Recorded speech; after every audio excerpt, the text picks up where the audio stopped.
국민연금에서 해외 투자를 늘린다는 뉴스 보셨나요? 2055년으로 예견된 연금 고갈을 막기 위해서, 조금 더 늦추기 위해서 조금 더 공격적인 투자를 국민연금에서 할 예정이라고 합니다. 이렇게 하게 되면 연금 고갈을 2055년에서 2071년으로 미룰 수 있다는 계산이 나오는데요. 2071년에 이렇게 고갈이 되면 우리는 그 해에 연금을 걷어서 그 해에 지불해야 하는 방식이 될 수도 있고, 앞으로 점점 저출산 고령화 사회가 되기 때문에 젊은 세대들이 보다 많은 노인층을 부양해야 하는 현실이 다가올 수 있습니다. 국민연금이 있다면 노후 생활이 여유롭고 행복한 게 되느냐, 이것이 보장이 되느냐는 그렇지 않다고 생각해요. 왜냐하면 국민연금 자체가 노후 생활을 보장하기 위해서 만들어진 것이기 때문입니다. 내가 번 소득의 몇 %를 연금으로 받을 수 있는지를 수치화한 것이 소득 대체율이라고 하는데요. 현재 이 수치가 40%입니다. 이 말인즉슨 내가 100만 원을 벌던 사람이라면 나중에 연금으로 월 40만 원을 받게 되는 거예요.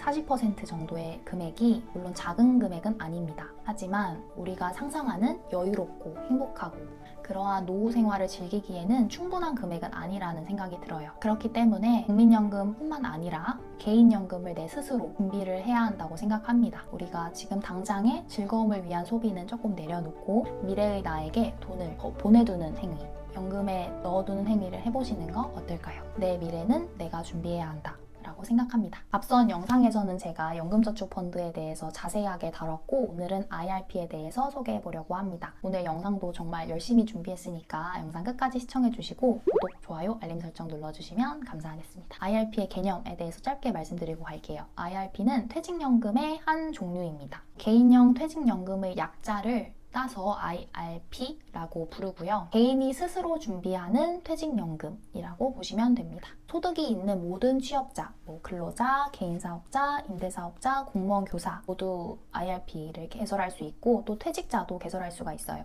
IRP의 활용법에 대해서 빠르게 말씀드릴게요. 우선 첫 번째는 연금저축과 IRP를 함께 가입해서 절세 혜택을 최대로 누리는 것입니다. 세액공제, 과세이연, 이 두 가지가 대표적인 절세 혜택이죠. 연금저축과 IRP를 함께 가입하면 이 절세 혜택을 최대로 시너지를 낼 수 있습니다. 그 이유에 대해서 말씀드리기 전에 IRP와 연금저축의 차이점에 대해서 궁금하신 분들을 위해서 이렇게 정리를 해봤어요. 이 표로 정리된 것에서 비교를 해봤을 때 가장 큰 차이점은 연금저축은 해지가 더 쉽고요. 가입 가능한 상품이 더 많습니다. IRP는 안전자산 30% 비율을 지켜서 투자를 해야 하지만 연금저축은 그런 게 없어요. 그러면 이렇게 생각하실 수 있어요. IRP랑 연금저축 중에서 연금저축이 더 좋은 것 같은데 IRP를 꼭 해야 하는 이유가 무엇인가요? 절세 혜택을 최대로 누릴 수 있기 때문입니다. 이제 연금저축만 있다면 우리가 세액공제를 600만 원까지만 받을 수 있는데요. IRP가 있으면 300만 원을 추가해서 900만 원까지 받을 수 있습니다. 반대로 내가 연금저축은 없고 IRP만 만들겠다 하시면 IRP만 900만 원 세액공제를 받으실 수도 있어요. 하지만 연금저축 펀드가 장점이 더 많기 때문에 연금저축을 먼저 600만 원까지 채우시는 것을 더 권장드리고 있습니다. IRP와 연금저축을 권장하는 납입 순서도 말씀드릴게요. 우선 첫 번째는 연금저축에 600만 원 넣기, 그리고 두 번째는 IRP에 300만 원 넣기, 그리고 세 번째는 연금저축에 1,800만 원까지 또 넣으실 수가 있습니다. 연금저축에 1,800만 원까지 넣었다고 가정을 하면 저희가 600만 원까지만 세액공제가 되잖아요. 그 나머지 1,200만 원은 세액공제 한도에 해당되지 않기 때문에 이 부분은 중도 인출이 가능합니다.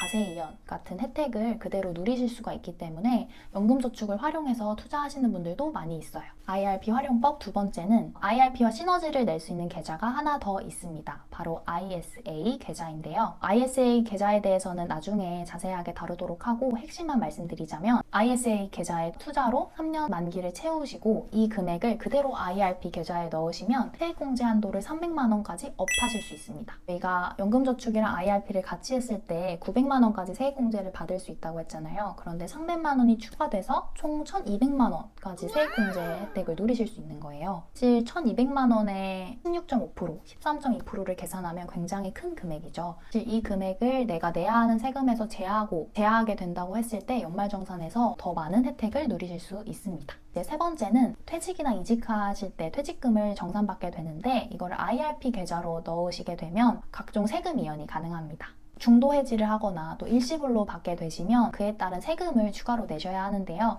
IRP 계좌로 가입을 하시고 운용을 하신 다음에 55세 이후에 이걸 연금으로 수령하게 되면 이러한 세금에 대해서 줄여보실 수 있는 거예요. 연금저축펀드, IRP, 요 연금 계좌들은 연금으로 수령하는 게 가장 최대 혜택을 누리실 수 있습니다. IRP의 장점에 대해서 주로 말씀드렸는데 주의할 점도 있습니다. 우선 첫 번째는 중도 해지가 어렵다는 점이에요. 연금저축펀드는 세입공제 한도 이상의 금액에 있어서는 중간 인출이 가능하지만 IRP는 그게 어렵습니다. 무주택자의 주택 구입이나 요양, 개인회생 등 이런 경우에 있어서는 중도 해지가 가능하지만 이러한 절차들이 꽤나 복잡하기 때문에 중도 해지가 어렵다고 알고 계시는 게 좋고요. 연금저축펀드는 담보대출이 가능하지만 IRP는 담보대출이 없습니다. IRP 역시도 무엇을 사야 하나 이게 고민이 되실 것 같아요. IRP는 연금저축과 다르게 위험자산 70%, 안전자산 30%로 비율이 나뉘어져 있어요. 이렇게 비율을 나누어 둔 이유는 퇴직연금의 안정성을 보장하기 위해서라고 합니다. 그 안에서 우리가 투자 가능한 상품들도 이렇게 정해져 있는데요. 이러한 상품들이 투자가 가능하고요. 선물 그리고 파생형 ETF는 IRP 내에서 투자가 어렵습니다. 저의 경우에는 사실 S&P 500 그리고 나스닥 100을 기본으로 하고 있고요. 말씀드린 것처럼 위험자산 70, 안전자산 30을 채워야 하기 때문에 이 안전자산 30에는 채권 혼합 ETF와 펀드를 같이 운용하고 있습니다. 투자 성향에 따라서 어떤 제품 상품군을 추천드리는지도 말씀드리도록 하겠습니다.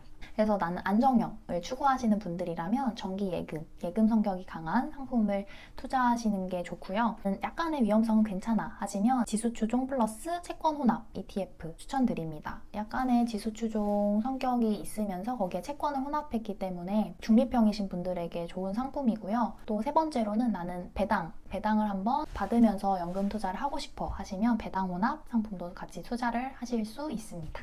나는 조금 더 위험성이 있어도 괜찮아, 조금 더 고수익을 내고 싶어 하시면 빅테크 혼합 ETF도 이 연금 계좌에서 운영을 하실 수 있습니다.